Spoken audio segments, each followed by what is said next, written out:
What's up, BST? Today we're going to take a look at a few variations of the walkout plank. This is a great drill, especially if you're working on getting into the plank.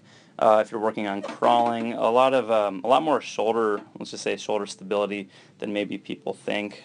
This clip started a little bit late, so I actually started up in a standing position, so you'll kind of see what it looks like. But I'm going to roll a clip on 3 variations for what people can work into as they're working on really on building up the muscles that control the shoulder girdle, serratus, lat engagement, a little bit of just a hip mobility. But let's take a look.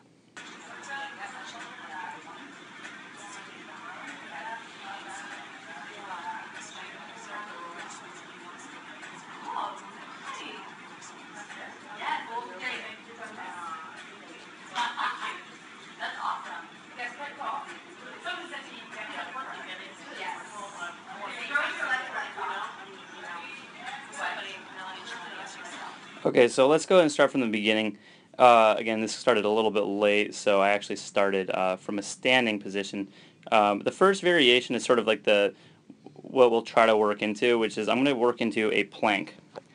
So if I were to draw a line from my ear all the way down to my ankle, my butt's tight. The the way to look at this is if I said eat your shorts with your butt. It's kind of a disgusting way to think about it, but it makes the point. From here you can see that my palm and my elbow are underneath my shoulder. We'll talk much more about shoulder, we'll just say packing, lat engagement, all that good stuff later on, but let's just make this a game of lines right now. These are my lines. I don't need to go any further. Now from here, when I decide to start walking backwards, mostly what people do, especially if there's let's say a little bit more weakness in the shoulder girdle, what they'll start to do is they will just pop their butt up. Watch what I'm going to do. I want to imagine that, at least for the start of it, that there's like a ceiling right here. So as I start to crawl backwards, you can see what I'm doing is I'm allowing my leg to bend. Okay? If I am afraid to do that, or if I have some type of injury or something that's kind of caused me to not want to bend my legs that much, I'm probably going to do more of a, I call it twerking it. I'm going to push my butt too high up in the air. I'm walking back, and from here, look where my heels are. My heels are just going to just roll down to the ground. By the way, if you can see I'm rounded here. Unless you're just Gumby, in this type of position with your palms on the floor, it's pretty normal to have rounding, as long as we're not causing any additional pain. Rounding is okay, as long as we don't do it while we're under load. From here, I walk my palms back, and now my heels have landed. Once I get here, I'm actually going to re-straighten up my spine. This is important. We're never going to stand up with a limp spine. Back is now straight, and I can stand up. Boom! You can see here, I'm at the top. Okay. I'm going to come back down. This is the second variation. I'm going to walk out. This time what I'm going to do is I'm not going to hit a full plank. I'm going to walk out to right about here. Now, from this position here, instead of getting all the way into a deep plank, what I'm going to do is I'm just going to work on dropping my knees. So from here, I bring the knees down. I'm actually not on the floor. This is called 4-point stance. I have my hands, 1, 2, my feet, 3, 4 points of contact. And again, palms, elbows underneath the shoulders. Spine is neutral. This is my position right here. Okay, depending on limb length, your angles will probably be different, but this is me. I don't need to go any farther. Same thing when I go back, though. I'm going to walk back.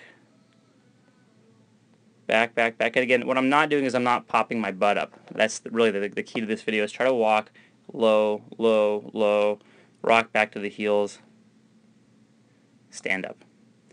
The last variation is sort of it's kind of a continued regression. Let's say that you're still having trouble. There's something that's causing pain with this. What you can work on as far as kind of building that strength and stability in the shoulder girdle is I'm going to walk out to where I was a second ago. Now from here, I'm going to do the same thing. I'm going to drop down. I'm just not going to go as far. So I'm going to go down, and that's it right there. This is it right here. Once again, shoulders are above the elbows, wrists. My spine is straight. I'm in the exact same position. I just haven't gotten as deep as I was before. From here, I load my palms, I'm going to press through the floor, so I'm actively pushing myself backwards. So this is quite a bit of me pressing in this hand.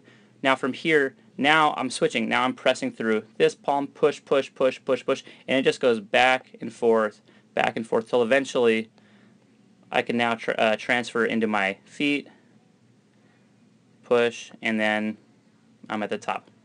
So this is just a great way to work into crawling. If you're struggling with the push-up, or if you're even just sort of getting into that crawling position as a challenge, this is a nice little, these moves are a nice intro into it. So maybe you'll start off with this third regression that I just showed you, and once you're able to do that, you'll kind of work to a point where you can get your knees, hovering, about 1 inch over the floor. From there, maybe you'll work into, okay, now I'm going to work, my knees till they're all the way down, let's say about a millimeter above the floor.